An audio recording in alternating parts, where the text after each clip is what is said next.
Hello, beautiful people. My name is Athol. Let's jump into it. And today I'm going to talk about letters. And the title of the video is Begging Letters and Written Warnings.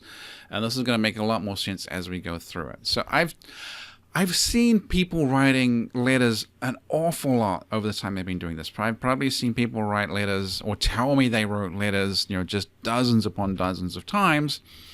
And I've had people say that they have received letters a couple of dozen times as well. And for the most part, I've just found letters to be incredibly distracting, useless pieces of information and absolutely terrible tools to try and fix a marriage. So in general, I say just never use them. They can go bad in so many more ways than they could possibly go right. And it's been literally just today where I've had that, this is what it is. This is what it is. I've mentally decided to just separate these letters into two different distinct groups. They're the letters written by the pursuer in the relationship, the person that is pursuing their partner. And these tend to be the begging letters. And then there are letters written by the person who is the distancer in the relationship, and these tend to be written warnings.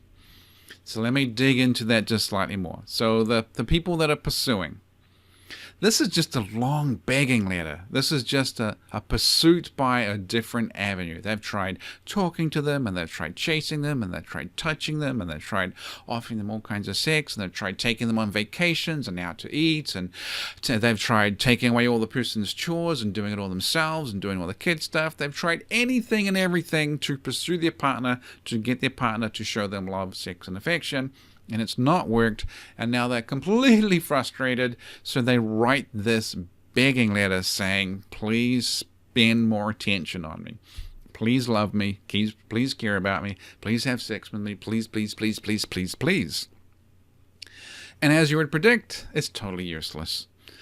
They write pages upon pages of this letter, and it's just all a giant victim puke of begging. And their partner reads it, is disgusted by it, and then their partner typically picks out one or two individual lines, sentences, or maybe paragraphs that they cherry pick from this giant thing that then they can basically latch onto and use as ammunition for a counterattack, and then that's the only thing that they respond to, and they're angry or annoyed or try and turn it around their partner. So you write 7 pages, they pick out 2 paragraphs, and then they pick a fight about that. And then you got nothing. You're worse off than you were before you wrote the letter. So never write those victim puking begging letters. It just does not work. Things will be worse. The other type of letter, though, is the ones from the people that are distancing. And these tend to be written warnings. And these tend to be sort of they look similar. They look similar. But there's this sort of giant sort of all-purpose unhappiness victim puke of everything that is wrong and the asking for the fixing of this or whatever it is. But this is the person that's distancing. Very often I suspect they've already decided to leave the marriage, or at least it's been really something in their top of their head that they've been thinking about when they write these letters. Like, they might be done at that point, but their partner's still a good guy, their partner's still a good girl, everything is okay-ish, the house is fine, the kids are good, careers are there. That they don't want to be with someone who's objectively good, with an objectively on paper good relationship. So they need to start some sort of progressive discipline to justify the ending where they are done and they are actually moving on. And the way I've started looking at these letters, because I've had people send me these things several times now, where I've actually got to look at some of these letters that I'm terming the written warnings.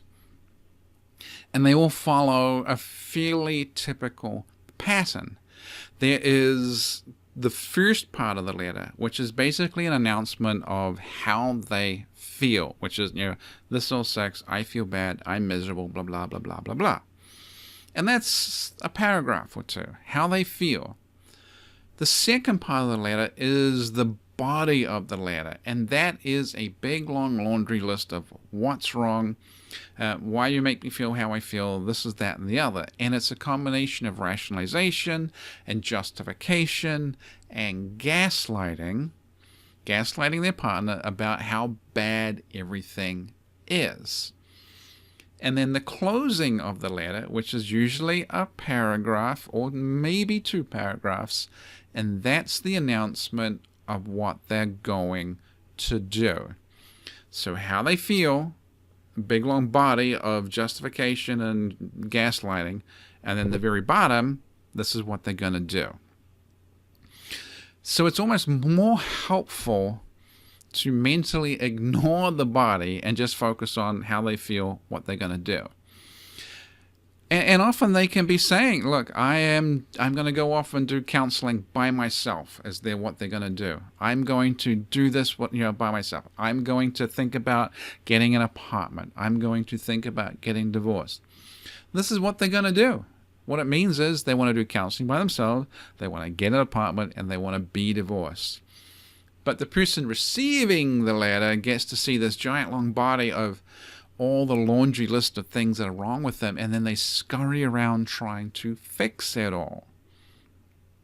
And this is no different than what I talked about in, if you have it, Nice Card, Mean Card, where I talk about Nice Card, Mean Card at work, where I talk about the star employee who's suddenly getting written up for things that they were never getting written up for before. Everything was awesome. Yeah, they bent the rules and fudged a few things, but they were just a great employee. They're the #1 performer in the department by a country mile, and then suddenly they're getting written warnings. They're in trouble. And then they're in trouble for something else, and then something else. And it's just like human resources is building a paper trail to get rid of them. You can't fire your star employee for the first thing they do. You got to build a case. You got to foreshadow it all. So these are what the written warning letters are about. I can't divorce you right now because I look like an awful, terrible, crazy person. But let me write you this letter. Let it sort of simmer. Let me make you think everything is wrong with you rather than I just don't want to be here. So that is the way. That's the way I start seeing these things more and more now. It's like a lightning bolt moment. It's a distancer or the pursuer dynamic. The pursuer just writes a begging letter, and the distancer is writing a written warning saying, "I'm probably done." So that's all fairly bleak, but hopefully that's sort of an eye-opening experience for some of you, and you get to reread these letters if you've received them or you've sent them. So that is about it for today. I have got to get back to working on the video series that I'm doing, and I will talk to you soon.